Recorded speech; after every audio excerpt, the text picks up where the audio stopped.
Hello and welcome to Critics and Cars Getting Home, and today we are leaving a screening of the new film about Princess Diana. It's called Spencer. It's directed by Pablo Larraín, the Chilean, we think.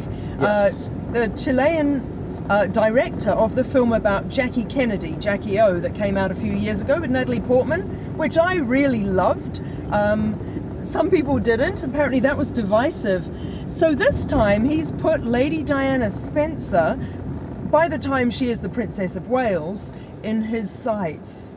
He's apparently been given this script because he did that film. The script is by Stephen Knight, who wrote Locke. You may remember Locke. It was the one with Tom Hardy in a car. And that's pretty much it in terms of character. I mean, it was an amazing thriller, wasn't it? This is something completely different. So can I just say, some of us may be familiar with Princess Diana, the Princess of Wales, and some of us may watch The Crown, and some of us may be quite pro-Diana, or at least interested in the monarchy. Some might call ourselves royalists. And some of us just really don't care about the monarchy, although we kind of have a soft spot for watching the Queen's speech each year. Yes, but that's because you married a Brit or a half-Brit, that's really so you the have only no reason. choice. Yeah, and but other than that, this guy is not your royalist kind of guy. So, No. I'm almost wondering why you came along, but I think it's because you're a cinephile and you like to be well-informed. Well, I had it that this is a film that was destined for awards consideration this year. Absolutely. Kristen Stewart, who plays Diana, has been getting buzz already for her performance. And there's no question it is A performance. Look, I'll just cut to the thing. Jackie is the least worst of the three recent Pablo Larraín films. I saw Ema at the film festival in 2019 or 2020. I thought it was terrible, and somehow this is worse. It's both risible and reprehensible, which occasionally I've seen films that I enjoy, but they're usually made by a couple people for $80,000 with a bunch of guns and trying to make exploitation. And this is exploitation. But this is it's complete exploitation of a different kind. Yeah. So here's my big issue with it. It's incredibly painful to watch, and it's very painful to watch if you have any degree of sympathy for Diana whatsoever. And look, I'm not categorically, unconditionally, she was wronged, there was nothing wrong with her, blah, blah. There were issues, and to be fair, I think it's actually been handled really nicely in The Crown, and some might beg to differ on that. But And some this can't bother to film, watch it. no, there's some people don't know because they haven't even watched The Crown. But this film is desperately unfair, and I can't work out whether Pablo Larraín is trying to be sympathetic towards Diana or sensationalist. And I think, unfortunately, he totally manages to be sensationalist. At the same time, he isn't picking sides because all of the royals come off as, obviously not William and a lot Harry. of them are barely there, to be fair. They are very much background characters. They're not as well cast as The Crown in terms of looking like her. It took me a while to work out who Prince Charles was. Right. But that's because you don't watch The Crown. But actually the chap who played Prince Charles, and I'm sorry, don't know your name, actor, seen you before, but don't know who you are. I thought he was rather good. And It's a fine performance. it was a fine Just performance. didn't look like him very much. No. And the interesting thing about Kristen Stewart is her performance, which is an impersonation rather than an embodiment, is very, very mannered. And she nails some parts of it with the voice and the intonation, and she nails the odd sort of, the odd glance, but then she just overdoes it, and it starts to feel quite caricatured, I feel. It's so mannered, and it's like how you would play a mental breakdown in a 1918 silent movie. Yeah. And it's very on the nose. And that's the thing. I mean, look, I don't have anything invested in Princess Di more or less than any other human being on the planet. But I did feel like in terms of its depiction of mental health, either it is really over the top or it is actually quite accurate, in which case I feel kind of sick that this person's plight is even on screen. Yeah, that's exactly right. You know? If it was this bad for Diana, then we shouldn't be watching this. And if it wasn't this bad, you shouldn't be making a film that's effectively telling us that it was this bad, if you get what I mean. So can I just say, at the very beginning of the film, the title card comes up, Spencer, obviously, and it says, "A fable on a true tragedy." Which was my first but not last time laughing out loud. Right, behind a mask.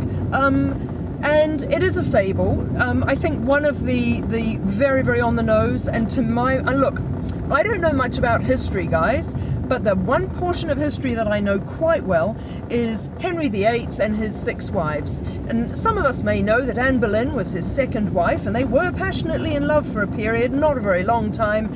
And then his eye was turned elsewhere, and he had her head cut off after a trial for treason. There's one of the terrible choices that, if not Lorraine, then the writer of Locke decides upon is that Diana is going to spend a whole portion of this movie, or various moments in the movie, being visited by the ghost of Anne Boleyn and drawing up some sort of awful, this is so resonant because this is what's going to happen to me and I feel her plight and all that sort of thing. And I just found that really naff. The whole film is just besotted with symbolism. I mean, the pheasants, the pearl necklace, just everything in it is just like, how many more symbols can we cram into it? And that it does fall to the writing, and then a director who just kind of went with the flow and just tries to move the camera around as much as possible. And clearly loves his heroine, Kristen Stewart, who's in all the scenes, right? And looks, I mean, she looks amazing, even if I couldn't suspend my disbelief enough that she was Diana, which is a real shame. But she looks amazing, and the costumes, whom I think all of them by Chanel. I mean, amazing. So the camera's on her the whole time, right? So there's like weird close-ups of Timothy Spall and all sorts of like. There's that whole scene. Spall. What is his character doing in this? It just. I mean, is Timothy Spall the Greek chorus, or is he the audience? I mean, Timothy Spall... He's the hand of the monarchy, in a way, I guess. Right, he's the housekeeper for the... I should just say as well, this film is not a biopic of the entirety of Diana's sort of regal life at all. It's 3 days over Christmas of one, I think, 1990s period Christmas weekend. Yeah, they don't say what year, we don't really get...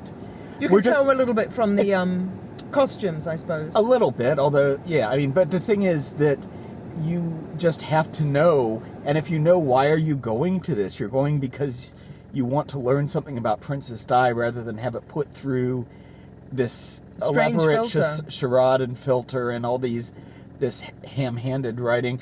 Sean Harris is maybe the one who comes out most unscathed. So Sean Harris is an interesting character. He's a British actor, and he played the villain in the latest Mission Impossible movie, the really good one that was shot down south.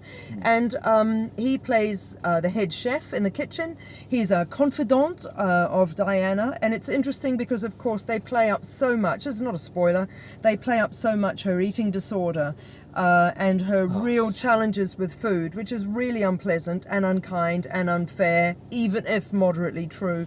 And you have 15 scenes of that and no scene of the actual inciting incident for the main thrust of the story, which is her being given a pearl necklace by her husband, which is the same one that he's given to his lover. Given to Camilla Parker Bowles. Yeah. And all of this is going on while an orchestra is tuning.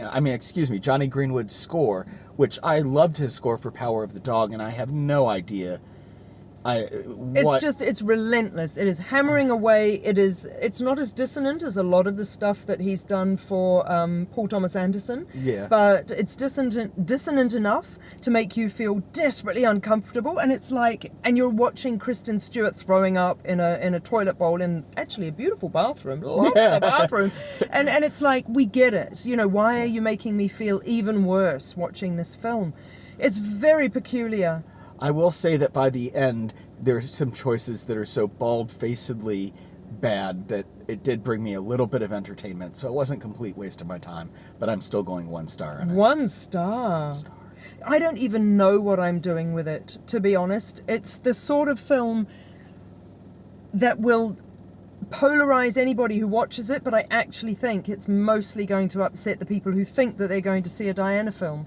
Because it's awful in that regard, and I feel as though the people who are all like, ugh, about her or the royals wouldn't go to see the film anyway. Yeah, I'd say it's of note that we saw it at what appeared to be a largely female-centric screening. Yes, for it was hosted by a Ensemble magazine. Yeah, that's right. And I was one of maybe 10 guys in a giant theater tops. All But of I whom were still dates, think and that there was no audience... applause. Yeah, no, were- no, but there isn't always. But I do think that audience is going to be going home feeling quite affronted as well. It's artistically, there are a lot of interesting choices, and I can't work out yet if I they will say work it's or not boring. I mean, I think he's a terrible director, but at least he's not dull. Take that for what it's worth. Yeah. All right. We've got more movies to see soon, so you might see us sooner rather than later. Take care.